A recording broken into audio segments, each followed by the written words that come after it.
آپ ہمیں یہاں کیوں چھوڑ کے جا رہے ہیں؟ یہاں تو کچھ بھی نہیں ہے ہمارے پاس تو تھوڑا سا پانی اور کچھ کھجورے ہیں،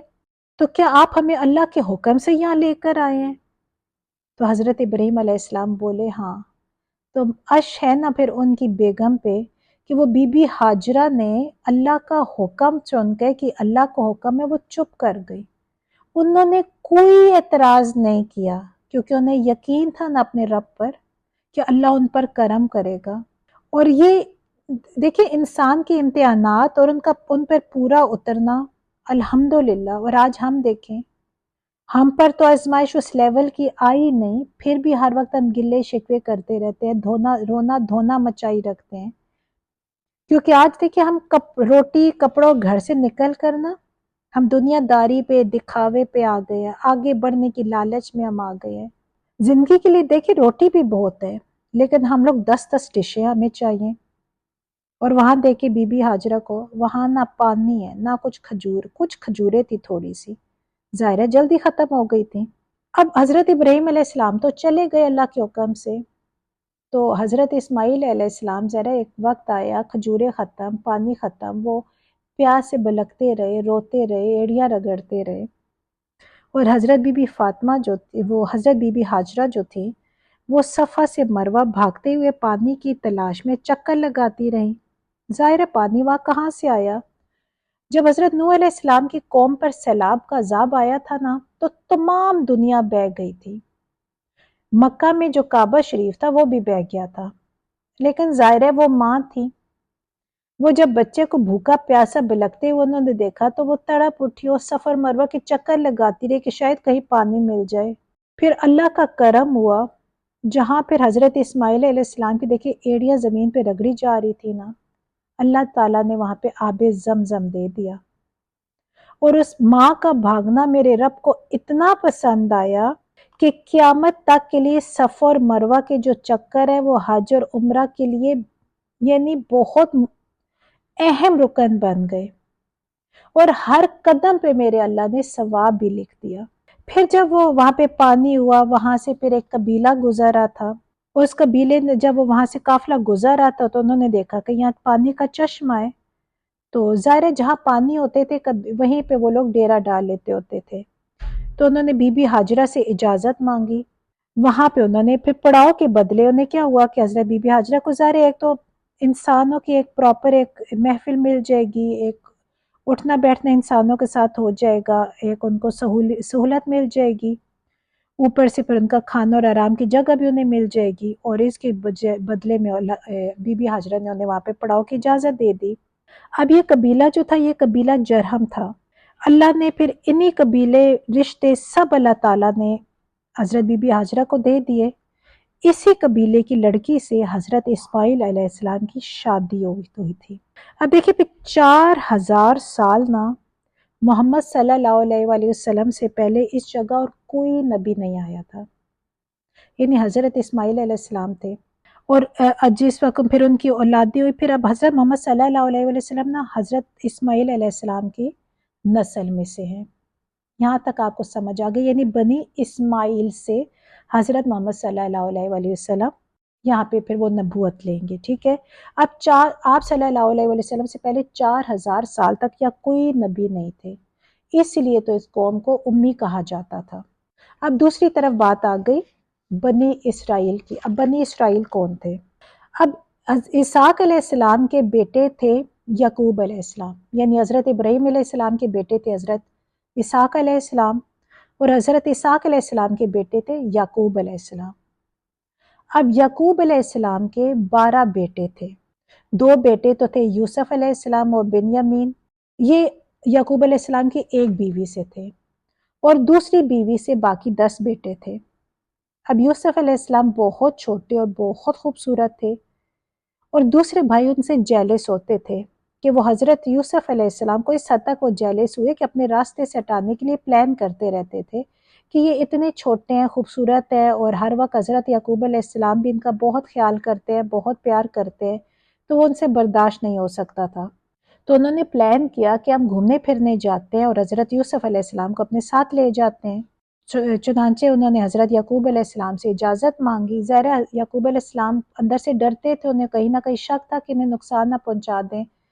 تو وہ منع کرتے رہے، نہیں وہ بہت چھوٹا ہے، کہیں انہیں کوئی بھیڑیا نقصان نہ کر دے۔ لیکن سب بھائیوں نے اتنی ضد کی کہ وہ نہ چاہتے ہوئے بھی مان گئے۔ اور جب وہ بھائی یوسف علیہ السلام کو لے جاتے ہیں تو جو بڑا بھائی ان کا یہودا ہوتا ہے وہ کہتا ہے کہ قتل نہیں کرتے ان کو ہم کنویں میں پھینک دیتے ہیں، اور یہاں سے تاکہ وہ نکل بھی نہیں سکیں گے، بہت چھوٹے تھے یوسف علیہ السلام، اور ہم قاتل بھی نہیں بنیں گے اور ہماری ان سے جان بھی چھوٹ جائے گی۔ وہ سب پھر یوسف علیہ السلام کو کنویں میں چھوڑ کر چلے جاتے ہیں، اور ان کی قمیض کو جگہ جگہ سے پھاڑ دیتے ہیں اور خون لگا دیتے ہیں کسی جانور کا، اور جا کے یعقوب علیہ السلام کو بتاتے ہیں کہ اس طرح یوسف علیہ السلام کو ایک بھیڑیا کھا گیا۔ تو وہ پکڑ کر قمیض رونا شروع کر دیتے ہیں۔ اب وہاں پہ کیا ہے کہ کنویں میں حضرت یوسف علیہ السلام کو تو وہ چھوڑ گئے، اب وہاں سے ایک قافلہ گزرتا ہے، اور وہ پانی لینے کے لیے جب کنویں میں ڈول ڈالتے ہیں تو حضرت یوسف علیہ السلام انہیں نظر آتے ہیں، وہ انہیں نکال کر اپنے ساتھ لے جاتے ہیں۔ اس زمانے میں انسان غلام بن کر بکا کرتے تھے،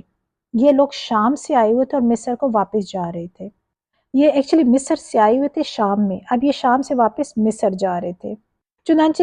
یوسف علیہ السلام کو مصر لے گئے اور وہاں کے بازار میں نے بیچ دیا۔ اب وہاں پہ ایک بہت امیر شخص تھا، اس نے حضرت یوسف علیہ السلام کو خرید لی اور اپنے گھر لے گیا، اور اپنی بیوی سے کہا کہ اس کا بہت خیال رکھے، شاید ہم اس کو اپنا بیٹا بنا لیں۔ اس طرح وہ وہاں پہ پلنے لگے۔ جب یوسف علیہ السلام بڑے ہوئے تو بیوی اس کی ڈگمگا گئی۔ یوسف علیہ السلام کہتے ہیں حضرت یوسف علیہ السلام اتنے خوبصورت تھے کہ ان کا ذکر تو قرآن میں بھی آیا ان کی خوبصورتی کا، کہ وہ جو ان کی بیوی تھی، اس شخص کی بیوی تھی، وہ نعوذ باللہ غلط حرکت کے لیے ورگلانا شروع کر دیا اسے۔ تو حضرت یوسف علیہ السلام ظاہر اللہ کے بہت نیک بندے سے، انہوں نے اللہ کے خوف سے منع کیا اور وہ دروازے کی طرف بھاگے۔ یہ پھر پراپر آگے کس سے احساسات آئیں گے، وہ دروازے کی طرف بھاگے، پھر وہ جب دروازہ کھولا تو وہ شخص کھڑا ہوا تھا جس نے پالا ہوا تھا، پھر وہ عورت مکر گئی، وہ جھوٹ بولنا شروع ہو گئی اور حضرت یوسف علیہ السلام کو جیل میں ڈال دیا۔ اب وہاں پہ جیل میں اس ٹائم مصر کے بادشاہ کے 2 نوکر بھی تھے جو جیل میں قید تھے، وہ حضرت یوسف علیہ السلام سے بہت متاثر تھے۔ ظاہر وہ ہر وقت اللہ کی تبلیغ کرتے رہتے، درس دیتے رہتے، نیکی کی باتیں کرتے رہتے۔ ایک دن ایک شخص جو نوکر تھا اس کو ایک خواب آیا، تو وہ حضرت یوسف علیہ السلام سے اس کی تعبیر پوچھتا ہے، تو یوسف علیہ السلام نے اس کی تعبیر بتا دی، کیونکہ خوابوں کی تعبیر کا علم اللہ تعالیٰ نے یوسف علیہ السلام کو دیا ہوا تھا، وہ تعبیر سچ بھی ہو گئی۔ اب جب قیدی جیل سے رہا ہو کر واپس چلا جاتا ہے مصر کے بادشاہ کی طرف، تو ایک دن مصر کے بادشاہ کو ایک خواب آتا ہے، وہ بہت پریشان ہو جاتا ہے کہ اس کی تعبیر کیا ہے، وہ سب کو بلاتا ہے، پوچھتا ہے، لیکن کسی کو سمجھ نہیں آتی۔ تو وہ جو قیدی رہا ہو کر آیا تھا جیل سے، اس کو یاد آتا ہے کہ حضرت یوسف علیہ السلام کو جو ہے وہ خوابوں کی تعبیر کا ایک علم آتا ہے، تو انہوں نے پھر اس شخص نے پھر بادشاہ کو حضرت یوسف علیہ السلام کے بارے میں بتایا، چنانچہ بادشاہ نے انہیں بلا لیا، اور جب انہوں نے تعبیر پوچھی تو یوسف علیہ السلام انہیں تعبیر بتا دیتے ہیں۔ بادشاہ بہت خوش ہوتا ہے اور تھوڑا سا پریشان بھی ہوتا ہے تعبیر کے بارے میں، کیونکہ تعبیر خواب جو تھا وہ مصر میں آنے والے قحط کے متعلق تھا۔ تو حضرت یوسف علیہ السلام سے پھر جب تعبیر کے بدلے بادشاہ پوچھتا ہے کہ کیا چاہیے، تو یوسف علیہ السلام جو ہے انہیں کہتے ہیں کہ مجھے یعنی فائنینس کا جو ڈپارٹمنٹ ہے، یعنی جس میں اناج وغیرہ کا ساری دیکھ بھال ہوتی ہے، مجھے آپ اس کی ڈیوٹی دے دیں، کیونکہ انہیں پتہ تھا کہ اگر طریقے سے اناج نہ سنبھالا جائے تو قید سے نہیں بچ سکتے، اس لیے انہوں نے کوشش کی کہ وہ ان کی ڈیوٹی لگ جائے تاکہ وہ سمجھداری سے ساری گندم کو اناج کو سنبھالے اور قحط آئے تو مشکل وقت نہ پڑے۔ چنانچہ بادشاہ نے ان کی سمجھداری دیکھتے ہوئے انہیں یہ عہدہ دے دیا اور وہ خزانے کے مشیر بن گئے۔ اب پھر قید پڑ جاتا ہے، حضرت یوسف علیہ السلام ذرا بڑی سمجھداری تھے، اناج کو انہوں نے سنبھالا ہوا تھا اور ان کے پاس بہت سا اناج سیف بھی تھا۔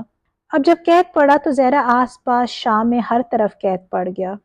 تو وہاں سے پھر لوگ مصر آتے تھے گندم لینے، لوگ یہاں سے، اور اسی طرح پہ شام سے حضرت یوسف علیہ السلام کے بھائی بھی گندم لینے کے لیے آ جاتے ہیں۔ ظاہر ہے وہ تو نہیں پہچانتے یوسف علیہ السلام کو، کیونکہ وہ تو بہت چھوٹے تھے اور انہوں نے انہیں کنویں میں چھوڑا تھا، وہ بھی شام میں، ان کے تو کہیں گمان بھی نہیں ہو سکتا تھا انہیں کہ یوسف علیہ السلام شام سے مصر پہنچ گئے اور ماشاءاللہ اتنی اچھی پوسٹ پہ بھی وہ فائز ہیں۔ تو یوسف علیہ السلام انہیں پہچان جاتے ہیں۔ پھر آگے دیکھیں وہ کیسی تدبیر کرتے ہیں یوسف علیہ السلام، وہ پھر اپنے بھائیوں کو اور اپنے سارے خاندان کو مصر بلا لیتے ہیں، پھر وہ سب مصر سے وہ پورا خاندان ان کا مصر آ کے آباد ہو جاتا ہے۔ اب وہ کیونکہ 12 بھائی تھے، وہ 12 کے 12 بھائی ادھر مصر آتے ہیں، وہ یہاں پہ آباد ہوں گے اور یہ پھر 12 قبیلے بن جائیں گے، آباد ہو جائیں گے، جو انہی کے 12 بھائیوں کے نام پہ وہ قبیلے تھے، اور یہی 12 قبیلے جو تھے یہ پھر بنی اسرائیل تھے۔ اور انہی بنی اسرائیل میں اللہ تعالیٰ نے ہزاروں انبیاء بھیجے، کتابیں بھیجیں، تاکہ یہ لوگ اللہ کے راستے پہ آ جائیں۔ بار بار یہ ڈگمگاتے رہے، بار بار یہ غلط حرکتیں کرتے رہے، انبیاء کی نفی کرتے رہے، پھر اللہ تعالیٰ نئے نبی بھیجتے تھے تاکہ ان کو گمراہی سے بچا کے اللہ تعالیٰ ہدایت کا راستہ دے۔ اللہ تعالیٰ نے اتنی لاڈلی قوم تھی کہ اللہ نے تمام چین اس لڑی میں نبیوں کی بھیجی، کتابیں بھیجی، ان کی خطائیں معاف کی، اللہ نے ان کی توبہ قبول کی، اور اللہ نے پھر انہیں موقع دیا، لیکن یہ اتنے ڈھیٹ تھے، اتنے نافرمان تھے کہ آپ سمجھے کہ یہ بار بار انہوں نے بس ایک ٹھان لی تھی کہ ہم نے نبی صلی اللہ علیہ وسلم کو نہیں ماننا۔ بار بار اللہ تعالیٰ نے موقع دیتا تھا اور بار بار جو ہے یہ ڈگمگا جاتے تھے اور اللہ تعالیٰ کی نافرمانی پہ نافرمانی کرتے رہتے تھے۔ اور ان کا مان کیا تھا؟ ہمارے تو نسل در نسل انبیاء آ رہے ہیں، ہم تو اللہ کی بڑی لاڈلی قوم ہے، ہم تو بڑے عالم ہیں، کتابیں ہم پر نازل ہوئی، سب کچھ ہم پہ نازل ہو رہا ہے، ہم تو اللہ کی لاڈلی قوم ہے، ہم تو اپنی انبیاء سارے آ رہے ہیں، ہم تو بخش آئے ہیں، ہم پہ تو اللہ خاص کرم کرتا ہے۔ تو یہی والا جو غرور تھا، یہی چیزیں نے مار لے گئی۔ اللہ نے تو کہا ہے دیکھے ہر انسان اپنے اعمال کا جواب دے، انبیاء تمہاری نسل میں سے تو ضرور آ رہے ہیں، لیکن انبیاء اپنا جواب دیں، تم اپنا جواب دیو۔ تم نے انبیاء کے راستے پہ چل کے تو جنت لینی تھی نا، جب تم انبیاء کے راستے پہ چل نہیں رہے، جب تم انبیاء کو جھٹلا رہے ہو، اللہ کی آیات کو تم جھٹلا رہے ہو، تو تمہیں کوئی وہاں پہ شفاعت نہیں ملے گی۔ شفاعت تو قیامت والے دن اس کو ملے گی نا جو اللہ کی ہدایت پہ چلنے کی کوشش کرتا رہا، ڈگمگاتا رہا، لیکن پھر اس نے توبہ کی، اپنی اصلاح کی، اور اپنے آپ کو اللہ کے حوالے کیا، اللہ کے قرآن کے مطابق زندگی گزاری نا۔ آج بھی ہم دیکھیں، ہم اسی غلط فہمی میں، اسی خوش فہمی میں بیٹھے ہیں کہ ہم تو اپنے نبی محمد صلی اللہ علیہ وآلہ وسلم کی امت ہے، ہم نے تو جنت میں جانا ہی جانا ہے۔ دیکھیں اللہ رحمان اور رحیم ہے نا ان کے لیے جو اللہ کے راستے پہ چلتے ہیں، ورنہ اللہ کا عذاب، آپ قرآن پاک میں عذاب دیکھیں گے، اللہ کی ناراضگی کا اظہار دیکھیں گے۔ انسان کو دیکھے نا ڈگمگا جاتا ہے، انسان کے دل میں جذبات ہے نا، انسان اچھائی دیکھ کے کہتا ہے کہ یہ بہت اچھا ہے، لیکن اللہ تو دلوں کے حال جانتا ہے نا، انسان اور اللہ میں فرق ہے نا۔ اللہ تو جو اچھے کام کرے گا جزا دے گا، اور جو غلط کرے گا اسے سزا دے گا۔ اللہ کے درمیان تو وہ چیز پاسبلٹی ہی نہیں ہے کہ آپ اللہ کی آیات کو جھٹلاتے رہو اور اللہ سے آپ رحم کی بھیک مانگو۔ ہاں کوشش کرتے رہو اللہ سے، غلط اگر انسان سے خطا ہو بھی جاتی ہے تو اللہ سے اصلاح کر کے اللہ سے توبہ کرو، اللہ سے معافی مانگو، ہدایت کا راستہ مانگو، تو اللہ واقعی بہت رحمان ہے، اللہ ہدایت کے راستے کھولتا ہے۔ اللہ نے توبہ کے راستے کھولے ہیں، لیکن انسان ایک ہدایت چاہ ہی نہ رہا ہو، گمراہی خود چاہ رہا ہو، اور وہ پھر امید رکھے کہ میں گمراہی بھی کرتا رہوں اور میں جنت میں بھی چلا جاؤں، تو پھر یہ تو پاسبل نہیں ہے نا۔ اللہ سے دعا ہے کہ اللہ تعالی ہمیں ان نیک بندوں میں شامل کرے جو اللہ اور اللہ کے رسول کے بتائے ہوئے طریقوں پر اپنی زندگی گزارتے ہیں اور سر اٹھا کر دنیا میں بھی زندگی گزارتے ہیں، اور الحمدللہ جنت ان کا ٹھکانہ بنتی ہے۔ السلام علیکم ورحمۃ اللہ وبرکاتہ۔